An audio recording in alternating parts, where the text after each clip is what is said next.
একদিন ফতেহপুর সিক্রির পথে আকবর এক দরিদ্র দরবেশকে দেখলেন। দরবেশ বলল, হে সম্রাট, তুমি কি সত্যিই ন্যায়বান? আকবর অবাক হয়ে জিজ্ঞেস করলেন, তুমি আমাকে চিনো?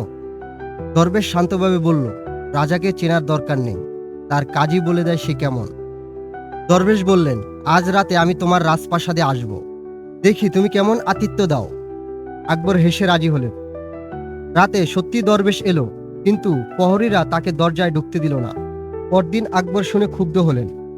আকবর দরবেশকে ডেকে আনলেন, কিন্তু সে হাসতে হাসতে বলল, সম্রাট, আমি কাল রাতে আসিনি, আল্লাহ আমার হয়ে তোমার পরীক্ষা নিয়েছিলেন। আকবর নত মাথায় বললেন, ন্যায় মানে শুধু বিচার নয়, দয়া দেখানোও এক রাজার ধর্ম। সেদিন থেকে তিনি প্রতিদিন দরবেশের জন্য খাবারের ব্যবস্থা রাখতেন। এই গল্প প্রমাণ করে, সত্যিকার রাজা সেই যে ক্ষমতায় নয়, ন্যায়ের সামনে মাথা নত করে।